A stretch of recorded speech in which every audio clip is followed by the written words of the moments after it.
他是刻在美国硬币上的首位亚裔面孔，好莱坞星光大道上第一个流星的华人。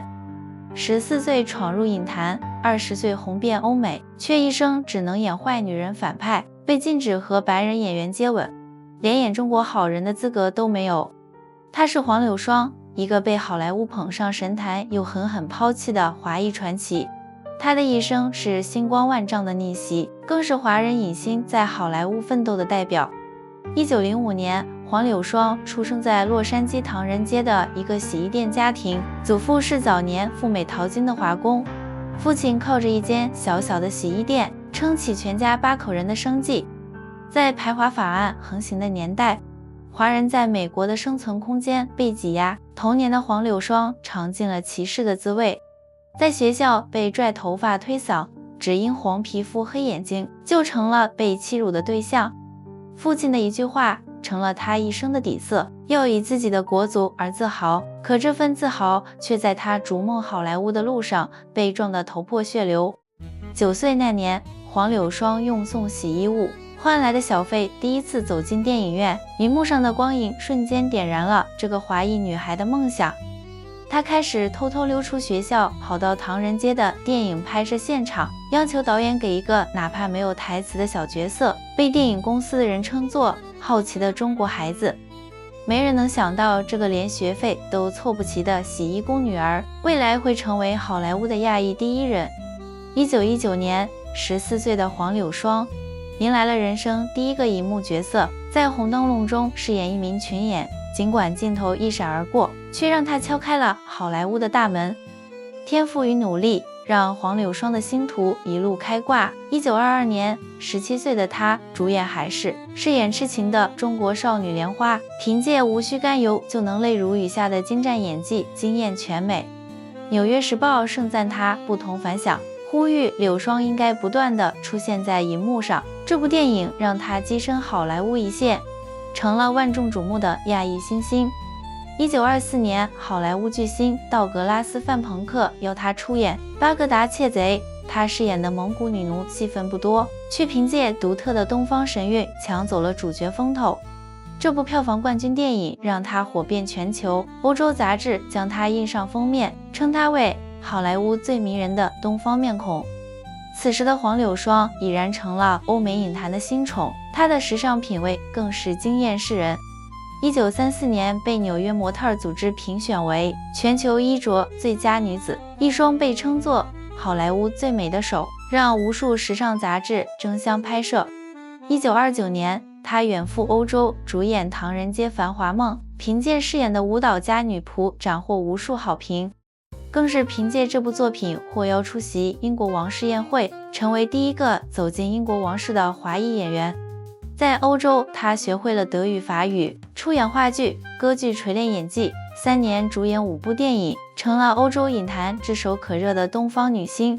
连德国哲学家本雅明都赞叹她，如一杯茶中的花蕾渐渐绽放，充满月光，毫无俗香。1932年，黄柳霜迎来了职业生涯的巅峰，与马琳戴德利合作主演《上海快车》。这部电影在美国斩获370万美元首映票房，成为当年的票房爆款。她饰演的东方妓女风情万种，演技炸裂，让她的全球知名度再上一个台阶。可鲜少有人知道，这个让她声名大噪的角色，却是好莱坞给她贴上的标签。从海市的悲情女子，到巴格达窃贼的反派奴隶，再到上海快车的妓女，黄柳霜的荧幕形象始终逃不出西方对东方女性的刻板想象，要么是柔弱痴情的蝴蝶夫人，要么是妖艳恶毒的龙女士，永远是白人主角的陪衬，永远是被凝视的异域奇观。更残酷的是，当时的美国法律禁止跨种族婚姻，好莱坞的海斯法典更是规定，一组演员不得在荧幕上接吻。这意味着黄柳霜永远无法成为电影的主角，永远无法拥有一段正常的荧幕感情线，哪怕演技再精湛，也只能沦为工具人。他控诉好莱坞的种族偏见、背信弃义、阴险狡诈，我们不是那样的人。可在当时的好莱坞，他的呐喊无人回应。最让他心寒的是1936年米高梅改编《大地的选角》，这部讲述中国农民生活的电影，女主角是纯正的中国女性黄柳霜，拼尽全力争取，这是她一生都渴望的中国好人角色。可最终好莱坞却选择白人演员化妆扮演中国女性，理由荒唐又伤人。黄柳霜的英文太好，不像中国人。这一刻，黄柳霜终于明白，在好莱坞的种族壁垒面前，她的才华和努力一文不值。心灰意冷的黄柳霜在1936年开启了为期9个月的中国寻根之旅。第一次回到祖籍广东台山，也是他第一次真正触摸到自己的根。他走遍上海、浙江、广东，与林语堂、蝴蝶等文化名人相交，拍摄纪录片记录中国的市井生活。在南京拜谒中山陵，在北平感受古都底蕴。这次寻根让他重新找到了身份的归属，也让他坚定了支持祖国的决心。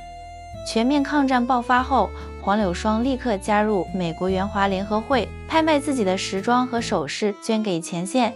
自编自导戏剧《路障之内》揭露日军暴行，将重庆夫人的全部片酬捐给中国联合救济会。在荧幕上，她终于饰演了一次中国女英雄。在影片结尾，她喊出了心底的声音：你们杀不死我，你们也杀不死中国。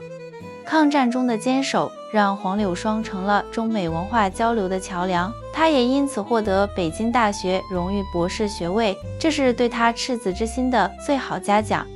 战后的她依旧没有放弃演艺事业。1951年，她主演美国电视剧《柳霜夫人的画廊》，首次以本名出演，让西方观众看到了一个真实的黄柳霜。1960年，55岁的黄柳霜迎来了职业生涯的至高荣誉，成为第一个在好莱坞星光大道流星的华人。她的名字被永远刻在了好莱坞的历史上，与玛丽莲、梦露等巨星一同成为好莱坞银柱四淑女眺望台的雕像人物。这份荣誉迟到了太久，也沉重了太久。可一生与种族偏见抗争的黄柳霜，终究没能逃过岁月和病痛的折磨。1961年2月2日，56岁的她因心脏病发作，在睡梦中离世。她一生出演50余部电影，红遍欧美，却始终没能摆脱好莱坞的刻板印象。她是无数华裔演员的先驱，她让好莱坞看到了华人的才华与魅力，却一生都在被自己热爱的好莱坞伤害。时隔半个多世纪，黄柳霜的名字终于被重新铭记。2022年，美国造币厂发行印有她头像的25美分硬币，她成了首位登上美元的亚裔女性。流媒体平台的好莱坞为她虚构了一座奥斯卡奖杯，弥补了那个时代的遗憾。刘玉玲、杨紫琼等华裔演员在好莱坞大放异彩，他们站在黄柳霜的肩膀上，实现了她当年未尽的梦想。黄柳霜的一生是一部跨越种族与时代的史诗。她曾说：“我希望我的一生能让更多华人被看见。”她的星光穿越百年，依旧璀璨。